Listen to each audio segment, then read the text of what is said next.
All right, welcome back, everyone. This is the first video podcast that we're doing here in person in Fort Worth, Texas.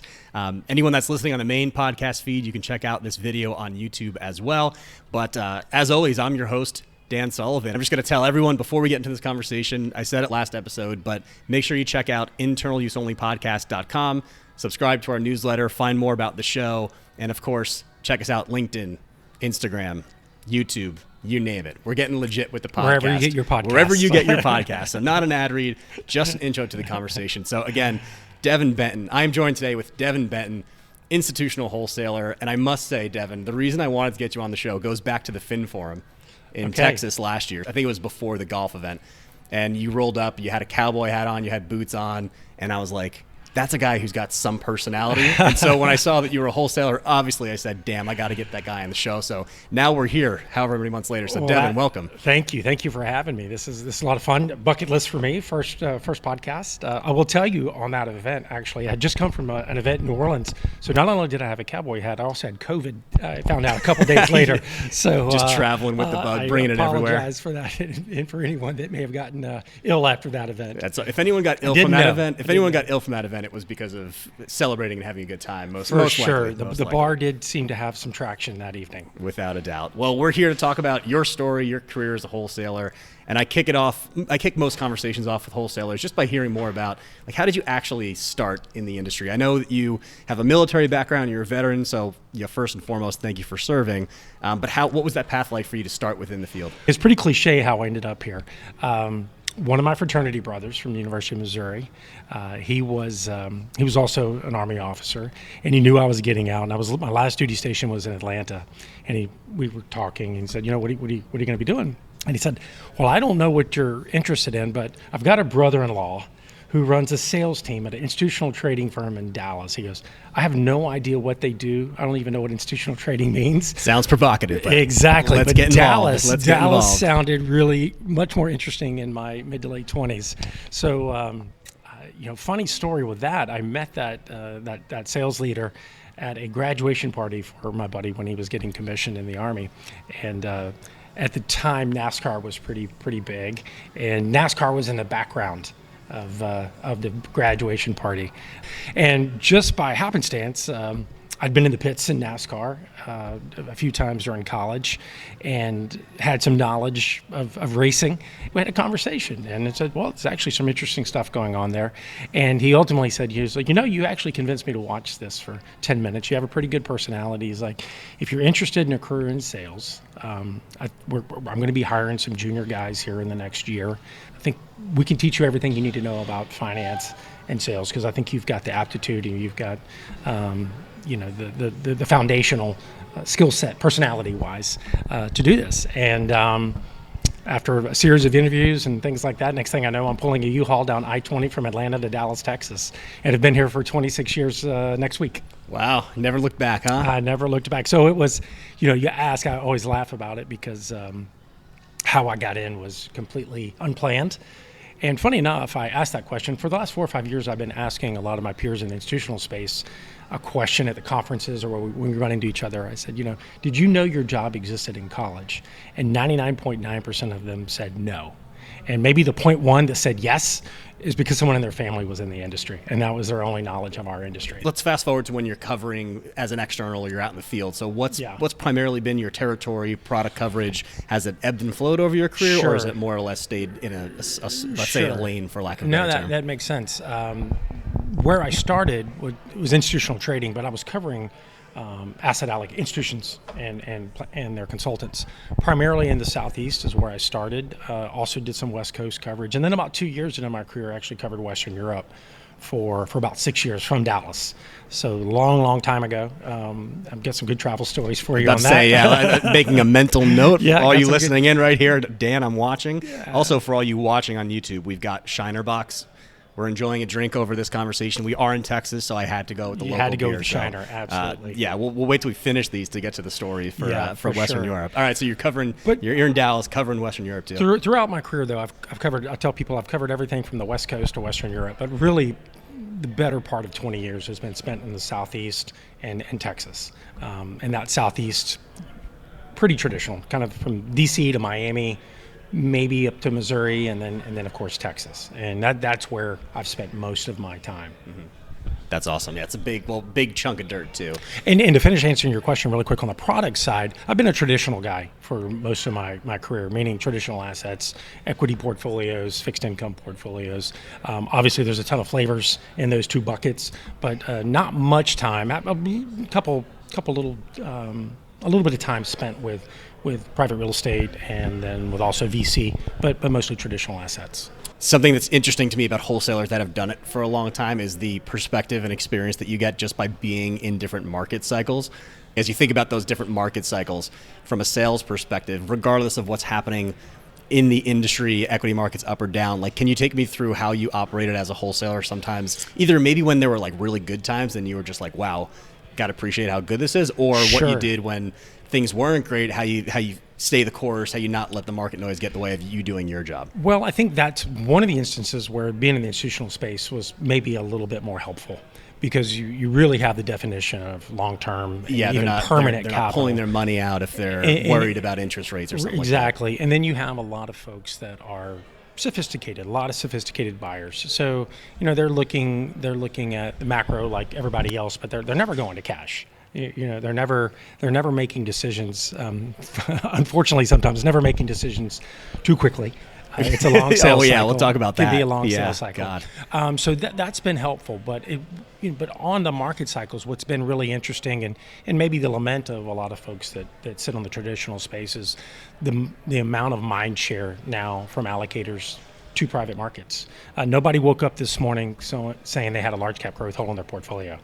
Nobody woke up this morning and said, I somehow don't have a core bond portfolio. Right. No, they've had that. They've had that for decades. They're much more interested in the next vintage of private credit or private equity or infrastructure. Those seem to be the things that oftentimes, particularly when you get to smaller staffs, that's just taking up a lot of their time and a lot of due diligence. And so the again, from my experience, and I think I talked to a number of peers, I think what has changed, not necessarily the market's performance and cycles or what's happening in terms of great financial crisis or anything like that, but more about what's happening between traditional and alternatives has been, I think, the biggest change over the last 10 to 15 years of my career. Yeah, it's more access, right? More access, more sophistication, more vehicles. It's an evolving space that requires these groups, both as fiduciaries, but also just from where they can place their money, what's the best opportunities, and that's becoming, it's not one size fits all anymore, and these groups are all trying to figure out what's best for them, their plan participants, whoever their beneficiaries are. So yeah, it's an interesting world right now. And that's right. And then you think about too, a big component of the institutional space are public pension funds. And if you live in a place like Chicago, or you pick up your paper every now and again and you see the funding status, a lot of these folks are seeking assets are going to give them a bigger return, or return that's going to at least exceed their actuarial assumption. Mm-hmm. And so, I understand why they're looking in these spaces, and in many cases been allocating these spaces for a long time. A little education tip for anyone that's listening that's maybe not on the institutional side, but the funding status is effectively, if you're a pension plan and you've got, let's say it's a teachers union that's been paying into their pension, the funded status is effectively based on our asset level today, or AUM, how much of that meets our liabilities that we owe back to these. So it's one of those metrics in the institutional space that if the plan is doing well, is it a ratio or is it a percentage? It's a percentage. Yeah, so like 100% would be great. It's not a ratio. Yeah. And then, if it's like 50%, then you're thinking kind of what Devin's talking about now, where it's like, oh, damn, okay, where am I going to find excess returns for the level of risk in order to basically get inching closer towards that 100. Exactly. So I don't want to even talk about the status level of like Social Security, but right. But that's the world we're dealing with. So yeah, that's what's driving the requirements of private markets to get that illiquidity premium. Exactly. So a lot of factors there for sure. For sure. And that just kind of speaks to the education that goes into every sales channel. There has its nuances and things that you pick up. You don't get a pitch book for funding status and what that means to a client. That's the things that you learn over years of having conversations. Yeah, and many others. I'll take the chance to plug a new institutional sales training course that I put together with partnership of an institutional database and another wholesaler, where we effectively condensed 20 years of in-field learning to distill all of the nuances that you would never find unless you were just in the seat in the role. So we put together 10 e-course modules that will help people go from not knowing anything about institutional sales to being more or less functional with a lot of detail. So that's a great one, and I appreciate the context and the free education here for our fans here at Intern Use Only. So let's talk a little bit about your time meeting with allocators and some successes that you had. Sales is typically an industry where people will like puff their chest and be like, here's how great I am, here's how much money I raised. But I get the sense that you're someone who knows how to operate, knows how to do well, and also has some, I think, good experiences along the way. So can you highlight for our audience, tell any stories just about maybe a win that you had that you felt was just well orchestrated, well coordinated, was a great win for the client you worked with and the firm that you were with at the time? Sure. Yeah, happy to do that. I think just before I dive into that, I think maybe there's those of us who've been doing this for a while, you see the cycles and you see, there's going to be good times and there's going to be some lean times. So I think I've taken a longer view that you try not to get too high or too low. Like a lot of people during the pandemic, I probably got into Ryan Holiday and the Stoics and just trying to, take every day, continue to do what you do every day systematically and try not to get too high and too low. Obviously, you celebrate the wins because in the institutional space, they can be few and far between. It's a very lumpy sales job in terms of you're talking big numbers, but those big numbers can be very spread out and few and far between. Unlike I do get jealous sometimes of the wealth guys who can get some singles and doubles along the way. There's a trade run that every day there's this amount of money likely coming in towards your sales goal. And I would say the other factor with the institutional side is how binary it is. You get to a finals presentation and it's could be $150 million mandate, maybe it could be even more. Yeah. And they're interviewing 3 managers or even 2. So you're like thinking in your mind as a salesperson, it's like, well, tomorrow I'm either going to find out if this is a huge win or if nothing. I just get no result from this. I just got PTSD from that comment. Sorry. Been there and done that. But, in terms of big wins, I was working at a boutique firm. I won't say the name, but I was working at a boutique systematic firm. This is probably 7 or 8 years ago. And worked through a big deal with an outsourced CIO, OCIO firm, whose name I also won't mention, but a large firm, a household name in our space that was. If I take a guess, will you tell the audience? kind of a white whale, I guess you would say, for most salespeople that would be hunting and would love that sort of notch in their belt to get a win there. Yes. And the opportunity was I can remember very distinctly, small cap value, about a $500 million opportunity to be part of their lineup. They had a ton of OCIO clients, and so to be part of that lineup kind of meant a minimum of $500 million. In fact, contractually, as I recall now, we had to reserve $500 million in capacity for this small cap product. And so that was a multi-year process. It was one that began very slowly with an introduction to a guy. I think it was at an industry event, and just slowly but surely. Fortunately, he was also a military veteran. So like all of us, you're looking for your ends, looking for connections. You're looking for That's your right. Connections. Reason for them liking you. Slowly but surely, and we had a great product. The firm genuinely had a great product, and slowly but surely went through that process. As you imagine, again, big, sophisticated institutional firm, so it was rigorous to say the least. The due diligence is investment due diligence, operational due diligence, on-site. Yeah. It's the whole 9 yards. And it was a boutique firm where we didn't, we were 30 people. So I wore a lot of hats besides, the primary institutional sales guy. So we finally got to the point to where we were approved. And then because it was OCIO, many of these OCIO firms will have then operational due diligence because they have fiduciary responsibility now. With a normal consultant, they just may be recommending you, and then the client ultimately hires you.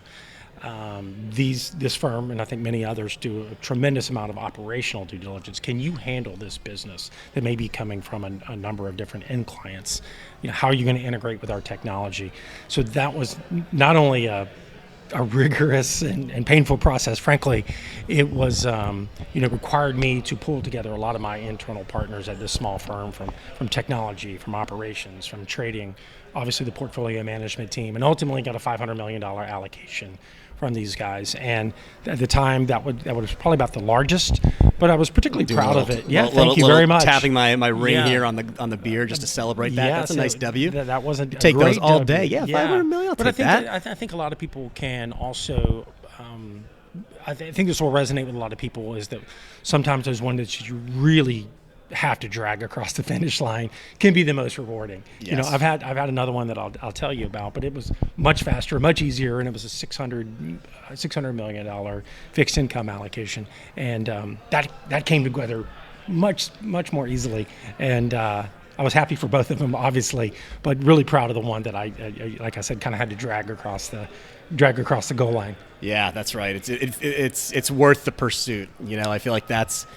You feel in some ways it's like a general manager that doesn't know if you're going to win the game or win the season. When you have to piece out together all those internal resources, it's the document sharing, it's getting through the interviews. But then I'm sure, how did they? So let me ask you this: how did they tell you? Like, what was the manner? Was it casual and just over email? Did they call you? Was it like, walk me through what it was like when you it's heard really the news? Interesting. Again, this organization we're dealing with was a large one. So I think actually, if I remember correctly, the operational due diligence guys kind of told me accidentally because they assumed I already knew. And so then I had to call gave you the okay. I had to call my primary contact and I said, this is what so-and-so said. Is this done? He's like, oh yeah, I meant to email you and tell you. It's like, so it was somewhat anticlimactic, but I was still thrilled to have the win. However, they told me they could have sent it by carrier pigeon. I would have been equally as thrilled. Now, how did you choose to celebrate that? I think, and again, I think people who've been doing this for a long time, I don't know that it was much of a celebration. It was a sigh of relief and nervousness until it actually gets funded, until it's like dollars in the door. You can't like take your foot off the gas. The institutional guys, I think, will appreciate this because there are typically, when you get deals this size, there are so many internal people who are involved. Yeah, investment committees, risk committees, compliance, legal, contracting takes a while. But at your own firm. So, sometimes it's nice when you have a prospect and nobody really is aware of, and then boom, you get a nice hit, and you're like, oh, look what I've just delivered. Now you've got some internal pressure because everybody, what's happening? Yeah. What's happening? And so it was it was really nice to be able to go to all those folks that had really leaned in to help get that deal done. To go, we got it. Yeah. And at the time, the firm that I was working at, we were only $10 billion in AUM. So a $500 million win was pretty impactful. That's And so was small cap the only strategy you had at that firm, or were there multiple? We had about a dozen, I would say. Probably 2 or 3 that we focused on institutionally. We sold a lot of them on the wealth channel. Okay. A lot of the other strategies. That makes sense. But only 2 or 3 that were really what we had in our quiver, so to speak, institutionally. And were they set up as separate accounts, or was it mutual fund? I'm just thinking of if it's that percentage of total firm AUM. I feel like the operational team would have been like, oh, I don't know if we can be this big of an investor in this one fund if it's a mutual fund. We had to get over that. We had to get over that hump. We had mutual funds in separate accounts. Okay. So, it was interesting. That was a fund that had, it's one of those cases where the retail flows into that mutual fund really got us up to a level to be able to sell it institutionally. You hit the AUM benchmarks and track record and all exactly. that. Yeah, I think that's smaller firms. That's their biggest.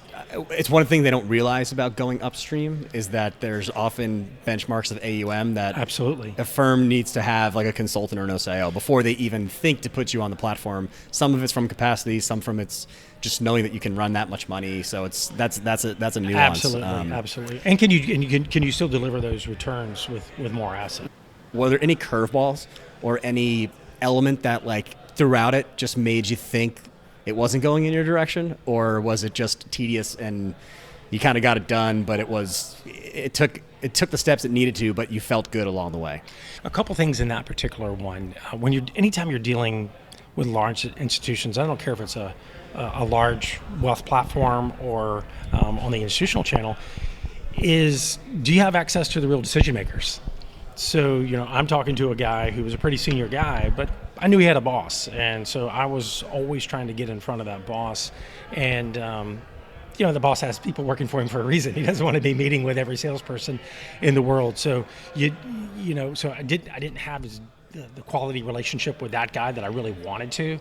So that was always causing a little bit of anxiety. Am I really going to a guy that can make the decision? And then I think the other thing there too is, and you kind of alluded to it earlier, I think at one point my contact and the guy that turned out to be an advocate for us. Hey, you're in the final five. And you're like, great. I've done all this work to get into the final five. Final five, we'll take it. We had developed a good enough relationship that he gave me, I guess, hints or indications that we were in a good position. But you just never know. I've been in other situations where thought I was in a similar good situation and didn't turn out as well. A lot of behind the scenes I don't want to say political in the sense that it's bad, but you hit on it. There's a lot of personalities and people in the room, and you never know what information you're not privy to that impacts the conversation, impacts the decision. So those are all the little things that make you nervous as hell when you're that far along, and you can't take anything that anyone says at face value. You have to stay through it and just trust that what you've done has addressed everything without being too pushy too, right? I feel like that's one of the things that I've done institutional sales before too, and I think you only have so many hours to interact with these people as part of the process, especially if it's a formal RFP that's like issued and they have blackout periods and all that. But you have to really think, okay, if I've got like 20 to 30 minutes, how do I say something that gets me information without just asking them like, are we going to get this mandate? So you have to be creative in thinking about those touch points and what you get out of each one. Yeah, it's a great point. I've never worked in politics, but you're right. You kind of get in a situation, you don't know what you don't know. And so some of these large organizations, you oftentimes don't know where the centers of influence are, or you're trying to you're asking the questions, you're trying to figure it out, but not everybody's going to give you the inside baseball, so to speak, and tell you this is how we operate. Yes, and I think the relationship angle, that's the one that's really difficult to snuff out. Enough time spent in the industry to realize that, the CIO at this firm worked 10 years ago with the chief operating officer at the other fund who's competing with you, right? It's like those kind of things where it's like really difficult to figure that out unless you know them well. And so you can't tell. It's like, oh shit, do I have a disadvantage purely because there's a relationship that I'm not aware of that 100%. May or may not be relevant to my discussions, but it's going to have a huge say when they get down to their vote in the investment committee whether we get the nod or not. Well, you didn't ask the question, Dan, but that goes to one of my biggest losses. And it wasn't the biggest loss from a dollar amount. It was significant. It was over $100 million. But where I was recommended by the consultant, recommended by the staff, and didn't fully appreciate some of the relationships that my competitors had with the board. And this particular board was very influential, and they sometimes went against the consultant's recommendation. On principle, or they do that a lot just because they could? Just because they could. They had a very experienced board. They've been very successful as a pension fund.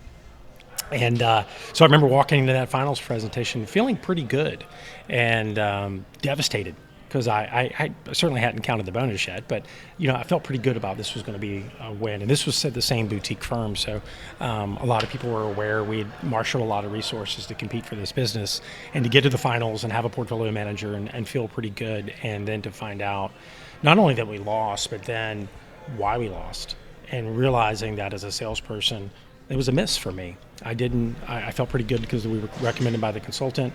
I'd met with the staff. I hadn't fully appreciated how influential this board was going to be and how active they were in the decision making. And it was a great lesson learned, and one I haven't forgotten. That in the institutional space, it's kind of a three-legged stool. You've got a board, you got staff, and then you got the consultant, and you've got to cover all three as a salesperson or as an organization. Whether it's your consultant relations people or your sales team, but you've got to make sure all three of those avenues are covered. To make sure that you're lined up for success. With that particular instance, do you feel like you had opportunities to get in front of the board and you didn't, or do you think it was just one of those where, in hindsight,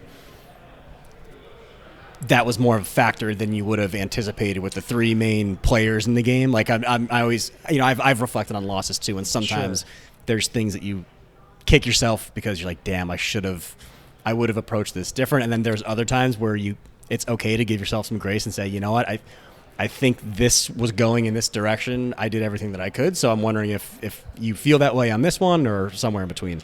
Yeah, but probably somewhere in between. There was certainly more. You can always do more, right? You can always do, as salespeople, yeah. You did everything perfect when it goes right, but then when it goes wrong, you could have always done a lot more. I think self-aware salespeople are probably their worst critics, and so I like to consider myself self-aware. So, yeah, I definitely reflected a lot about that. Like, what could I have done differently? I definitely probably could have done more with the board, but the reality was that the gentleman that I lost to had a multi-decade relationship with some of the board members there. So I'm not sure. Could I have done more? Yes. Would it have mattered? I don't think so. Yeah, and that's even worse, of a kick, kick to the groin, because you're just like, oh, well, can't replace 30 years of a relationship there, right? Like you could have, but yeah, that's all right. That's more context here for the audience listening. So if you find yourself in a finals, anyone in the next 5 years or whenever the RFPs go out, just keep in mind the three main people in the room: the board, the consultants, the staff, and understand where you fit accordingly. Yeah, and that was public funds, and my experience shows me if on a corporate board or maybe a foundation and endowment, maybe their boards are not quite as active on the public funds. You've got to run the traps. You got to find out. Sometimes they're a lot of these boards, particularly public funds, will be whatever the consultant recommends. But there are some very experienced boards out there that say no, we've got some expertise on this board, and we're gonna make our own decision, and you just got to run that trap.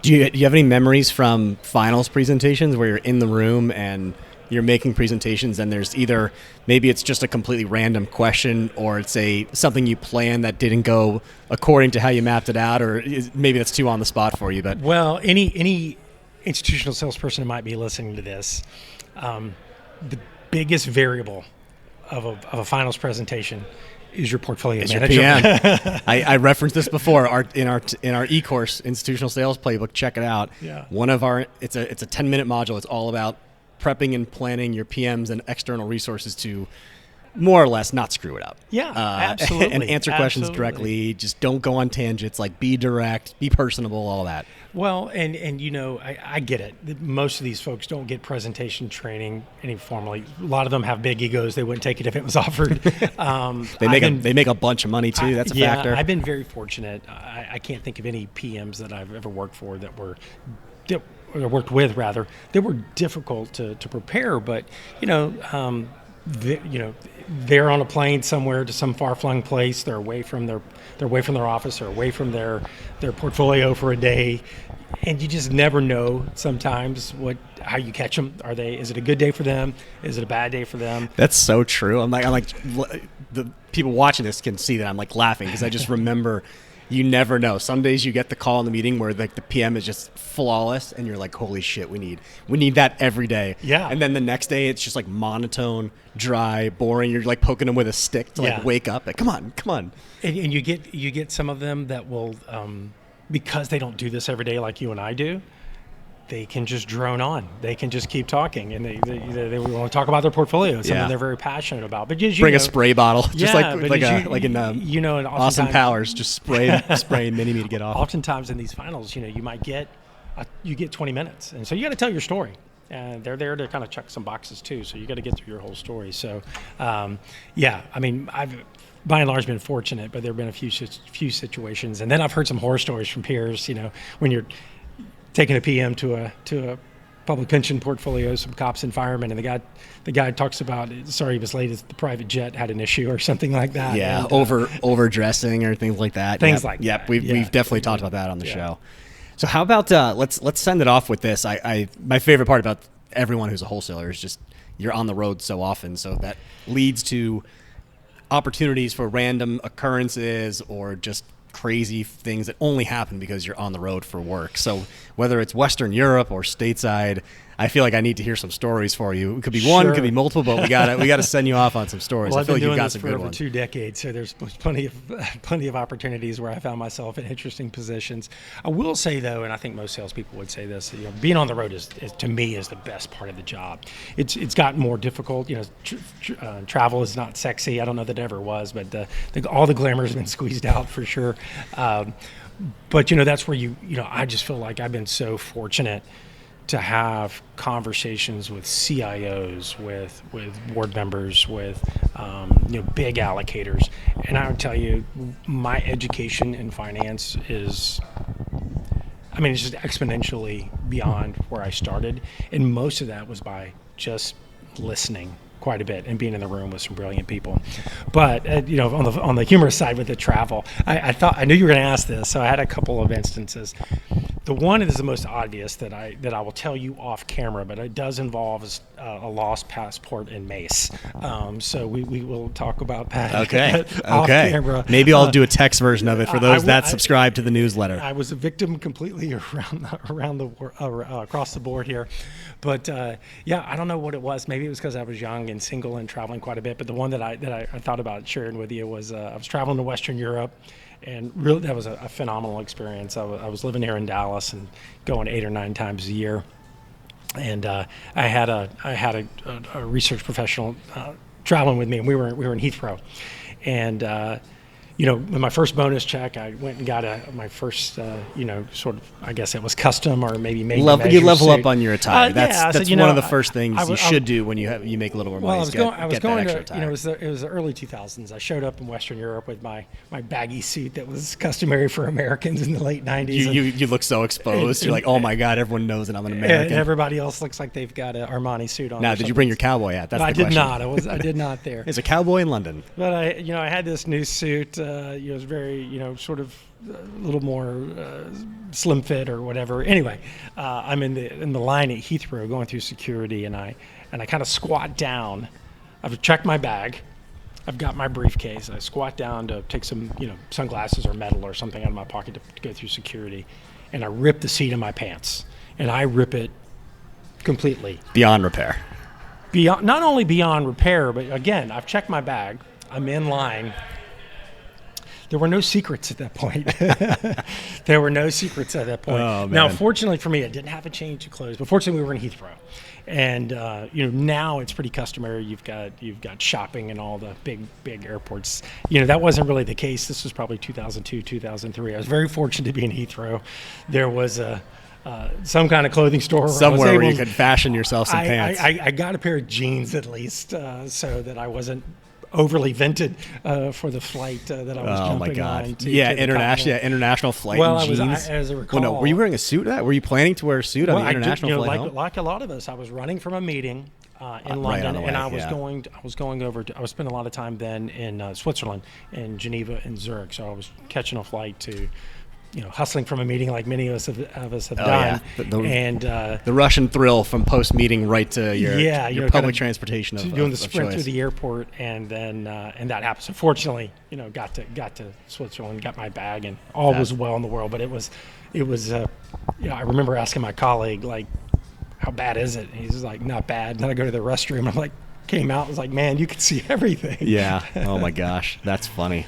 I always think about that, just like the full suit international travel. I'm like, I could not do that. Yeah, no, I don't and haven't on an overnight trip. But I guess I'm maybe showing my age a little old school that I still, even on vacation with my wife, I'm usually in jeans and a blazer, probably because I'm old and I like to stuff my pockets full of whatever I might need on the flight. Things are more comfortable now, so you can have a more comfortable pair, even denim and jeans, like stretch material, stuff like that. I'm just picturing like the 90s and 2000s of just heavy suits, not flex, just baggy, and you're just sitting there sweating. I'm like, oh, that can't be fun. But how about any other meetings? And you may or may not have prepared for this one, but I think some of the funniest stories that I've heard from people, they didn't necessarily like happen to you. It was just stuff that was around you.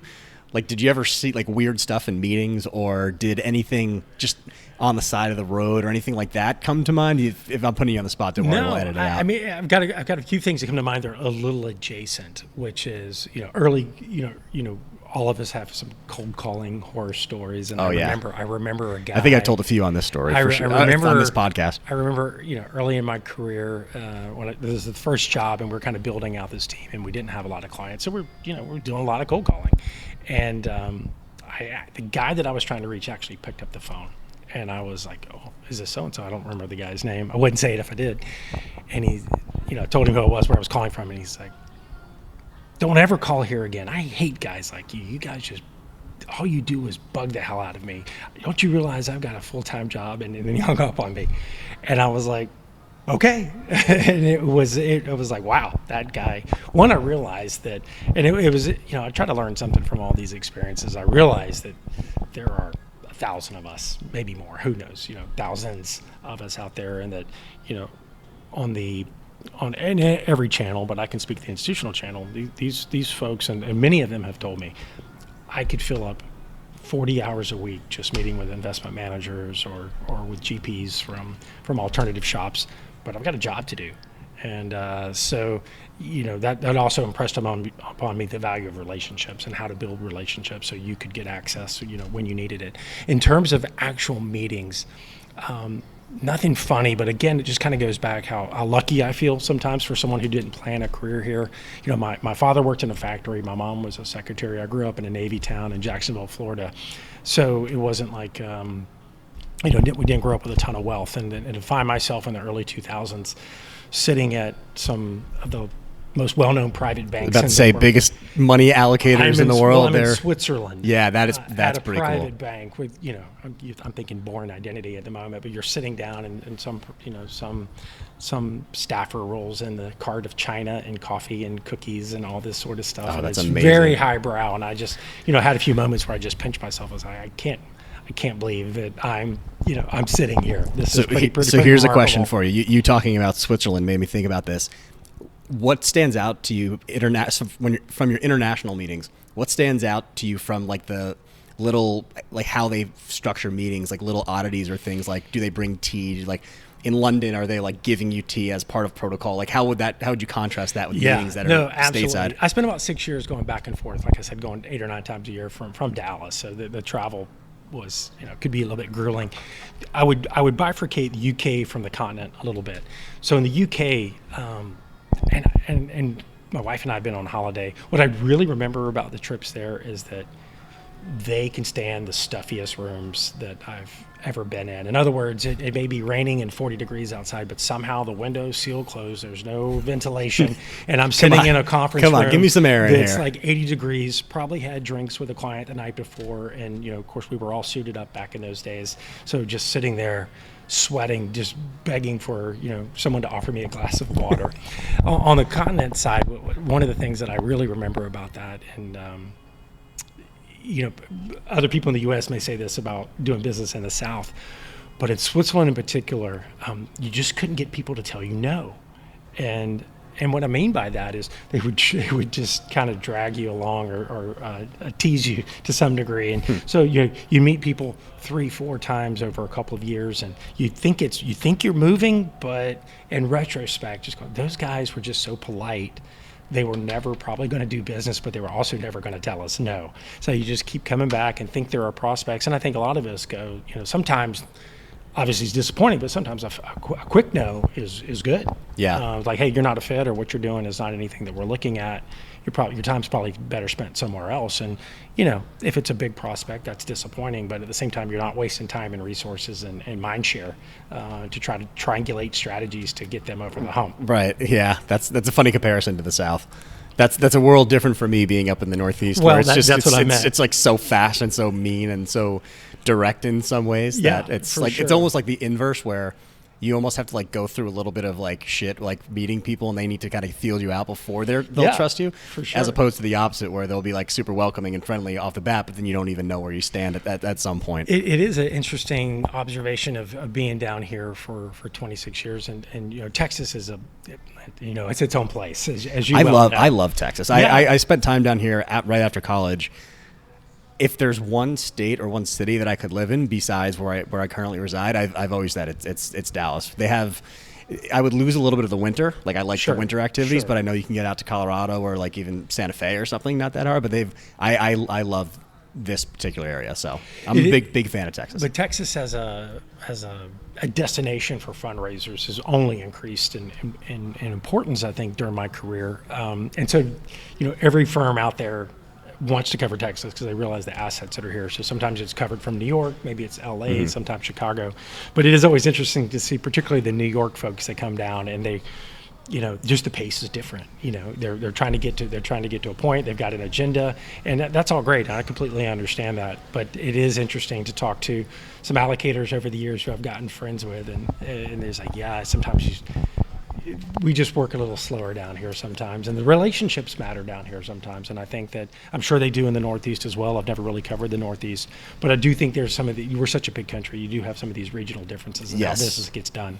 Yes, absolutely. It's it's not. It's relationships matter no matter what, but it's just way less transactional. Yeah, for sure. It's the understanding that hey, no, cool. Like we can take a beat, and sometimes the hustle and bustle. I grew up right outside of New York City. Yeah, it's like that's completely different than anything. When you leave that environment or atmosphere, you're like, oh yeah, no, not everybody goes into Manhattan on a train every morning, goes to Wall Street, and comes home. It's like that pace is so different than someone who lives in Austin, Texas, like 35 minutes from the capital, right? Well before Austin blew up to the size that it is. It's just Yeah. like a different pace. And for sure. Well, in fairness to my Northeast peers and colleagues, what I will say, it's probably easier to slow your pace than it is for someone maybe it is to speed up. Yeah, it has to speed up because I think I think that could be probably head spinning as well for someone who's it can be jarring maybe if you've got someone who said, hey, get to the point. I don't have much time. Let's go. Let's speed this up. Looking at my meeting time, like I got to get the hell out of here. Yeah. Well, let's close it out on this. So tell the audience, like, what are you up to now? Where can they find you? Let's hear more about how internal use only can connect and get in touch with Devin. Well, folks who know me know that I left my previous firm at the end of last year. I'm not quite ready to announce, but I do have a landing spot that should be announced pretty soon. Can we get some breaking news on internal use only? What I will say is this. Number one podcast for wholesalers out there? The only one, too? What I will say is this. You do this for a long time, and I'm sure there's similarities in sales across any industry and in ours across channels. And so as I was looking this time, I sort of opened up the aperture a little bit and looking at more adjacencies. I think what's really interesting in some of the developments that have happened in the industry just since I've been in it, but particularly in the last 5 or 10 years, there are a lot of really interesting parts of our industry that aren't purely asset management.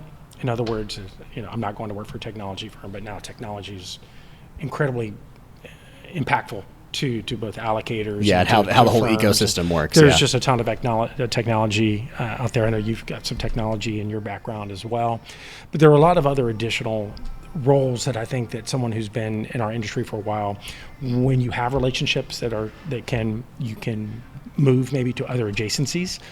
Those are things that have been interesting to me as I've been looking for my next spot. So. More to follow on that. Yeah, but hell yeah. It's interesting. I'm excited for the next opportunity, and well, by the time this probably posts, check out my LinkedIn. You'll see. Yeah, that's right. I know we'll break. I guess the fourth wall here for everyone. But Devin, thank you so much for spending some time with us. Thanks for having me. It was great. This is hilarious because we talk about being wholesalers, but it's like I happen to be in Fort Worth for the week. I knew we were trying to record this since we met, and it's like, can we do it in person? A happy hour on a random Wednesday, and look at us making it work. So cheers. Yeah, cheers. Thank you. And thanks for everyone that has been tuning in. Like I said, find us internaluseonlypodcast.com. Get involved, subscribe to the newsletter. First 50 are eligible for some free internal use only merchandise that's coming out here shortly with the launch of the newsletter on May 1st. So thanks again for everyone tuning in, for all those that have made it this far. And Devin, thanks again for joining us. Thanks for having me.